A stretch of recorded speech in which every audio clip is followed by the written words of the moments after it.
Hi అండి, welcome to our channel ఐకెల్ kitchen. ఎలా ఉన్నారు? బాగున్నారా? నేను కూడా చాలా బాగున్నాను.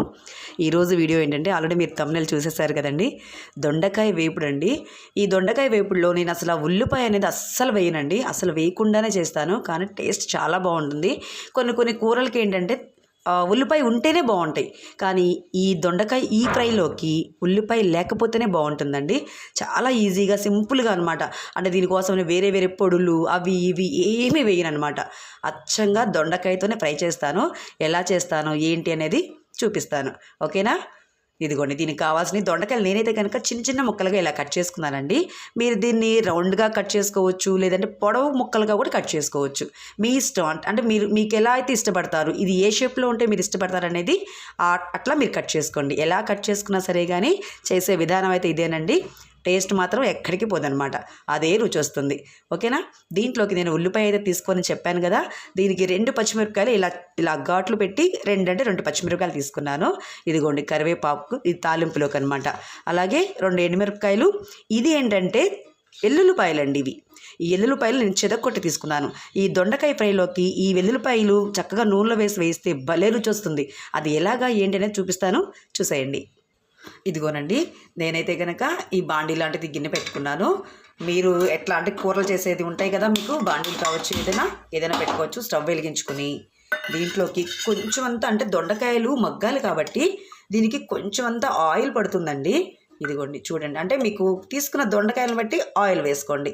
2, ఇదిగోండి నేను 3 స్పూన్లు ఆయిల్ వేసుకున్నాను అనమాట. ఎందుకంటే ఈ మాత్రం పడుతుందండి ఈ దొండకాయ ఫ్రైకి. అంటే వేగాలి కదా, దొండకాయ ముక్కలు మగ్గాలి కదండి నూనెలో, అందుకోసం అనమాట. ఇదిగోండి కొంచెం అంతా వేడెక్కిన తర్వాత ముందుగా దీంట్లో వేసుకోవాల్సింది ఆవాలండి. కొంచెం అంతా ఆవాలన్నమాట. ఇదిగోండి ఇలా ఈ ఆవాలు కొంచెం అంతా చిటాపటామంటే చిటపటం అన్నప్పుడు ఏమవుతుందంటే ఈ ఆవాలు పగిలి ఆ రసం అంతా కూడా ఆయిల్ కంటుతుందండి. టేస్ట్ మాత్రం చాలా బాగుంటుందన్నమాట. అలా చిటాపటం అయిన తర్వాత ఇదిగోండి ఆ తర్వాత వేసుకోవాల్సింది ఏంటి అంటే ఇదిగోండి వెల్లుల్లిపాయలు. ఈ వెల్లుల్లిపాయలు కూడా చక్కగా వేగాలన్నమాట. ఇదిగోండి చూసారా, వెల్లుల్లిపాయలు వేగుతున్నాయి కదా. ఇప్పుడు దీంట్లోనే పచ్చి శనగపప్పు అండి. ఇంకా దీంట్లో నేను వేరే ఏమేను, కొంచెం శనగపప్పులు వేసుకోండి కొంచెం, ఎందుకంటే చాలా టేస్ట్ బాగుంటాయండి ఈ పప్పులు. ఈ దొండకాయ ఫ్రై మనం కలుపుకొని చక్కగా తినేటప్పుడు నోటికి పంటికి తగులుతూ ఉంటే చాలా బాగుంటాయి అన్నమాట. అట్లా అవి వేసుకుని తర్వాత ఇది కూడా తీసుకున్న 2 ఎండుమిరపకాయలు ఇట్లా అంతే. నేను పచ్చిమిరపకాయలు ఎప్పుడు వేస్తాననేది ఒకసారి నేను చూపిస్తాను. ఇదిగోండి వెల్లుల్లిపాయలు చూసారా, చక్కగా వేగుతున్నాయి అన్నమాట. ఇలా వేయించండి. ఇలా వేగుతున్నప్పుడు దీనిలోనే ఇప్పుడు కరివేపాకు. ఇదిగోనండి కరివేపాకు చూసారా. ఇప్పుడు పచ్చిమిరపకాయలు వేస్తానన్నమాట. ఇదిగోండి పచ్చిమిరపకాయలు. ఇవన్నీ కూడా మాడిపోకుండా చక్కగా వేయించండి. ఎందుకంటే తాలింపు మాడితే కూర రుచిపోద్దండి, అది ఏ కూర అయినా సరే కానీ. అందుకని మనం వేసే పోపు దినుసులు అనేది మాడిపోకుండా చక్కగా వేయించుకోవాలన్నమాట. ఇదిగోండి ఇట్లా చూసారా, ఇలా వేగినాయి కదా. ఇదిగోండి ఇట్లా. ఇప్పుడు కట్ చేసి పెట్టుకున్న దొండకాయ ముక్కలు, అంటే చాలామంది దొండకాయ ముక్కలు ఉప్పు వేసి చక్కగా తీసేసి ఆ పసరంతా పోతే తొందరగా మగ్గిపోతాయి అనుకుంటారండి. అలా ఏం కాకుండానే ఇప్పుడు నేను చేసే విధానంలో ఒకసారి మీరు కూడా చేసుకొని చూడండి. దొండకాయ కూడా తొందరగా మగ్గిపోతుంది అనమాట.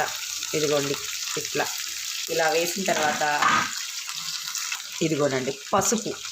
చూసారా, నేను ఉప్పు వేయట్లేదండి, పసుపు వేసాను అనమాట. పసుపు వేస్తే తొందరగా మగ్గుతుందండి దొండకాయ అనేది. ఉల్లిపాయల్లో ఏమో ఉప్పు వేసి తొందరగా మగ్గిపోతాయి. ఈ దొండకాయకి కొంచెం పసుపు వేసి ఇట్లా మగ్గబెట్టండి, చాలా తొందరగా మగ్గిపోతాయి అనమాట. ఇదిగోండి ఇంకా నేను దీంట్లో ఉల్లిపాయలు అట్లా ఏమీ వేయలేదు. చూసారు కదా తాలింపు గింజలు.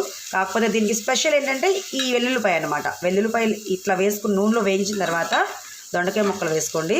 చాలా అంటే చాలా రుచిగా ఉంటుంది కర్రీ మాత్రం. ఇప్పుడు ఇట్లా ఉంది కదా, దీన్ని మూత పెట్టేసేసి ఒక 10 నిమిషాల పాటు మగ్గనివ్వాలండి. అంటే సిమ్లోనే పెట్టుకోవాలి, చక్కగా సిమ్లో పెట్టుకుని మగ్గించాలి.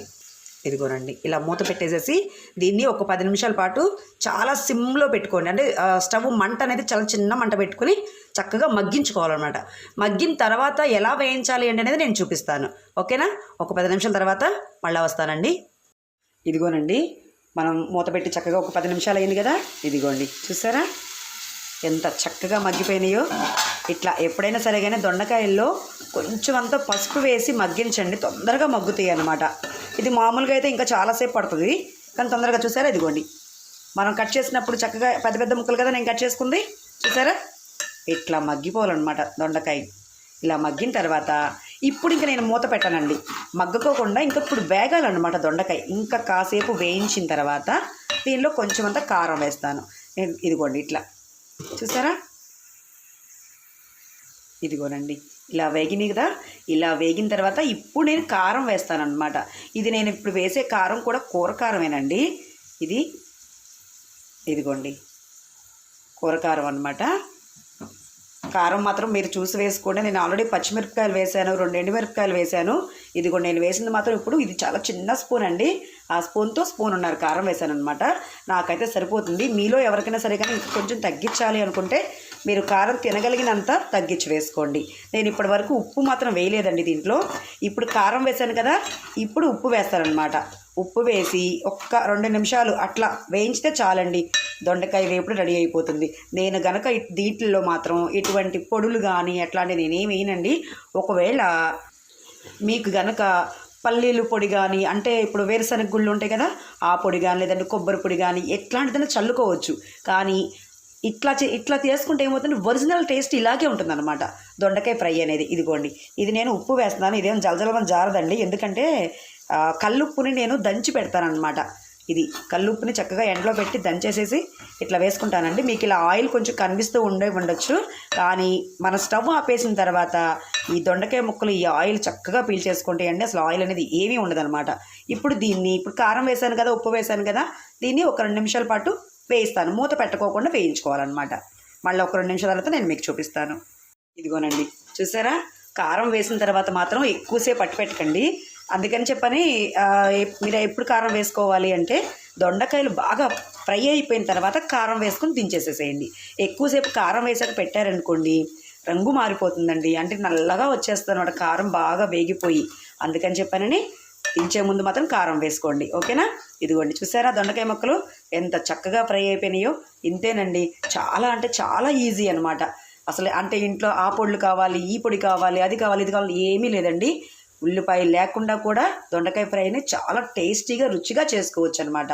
నచ్చిందా ఈ వీడియో? నచ్చితే కనుక లైక్ చేయండి, షేర్ చేయండి. కొత్త వాళ్ళు కనుక మన ఛానల్ చూస్తున్నట్టయితే కనుక సబ్స్క్రైబ్ చేసుకోండి, ఓకేనా. ఇలాంటి మరిన్ని ఇంట్రెస్ట్కరమైన వంటలతో మేము ముందుకు వస్తాను. బాయ్ అండి.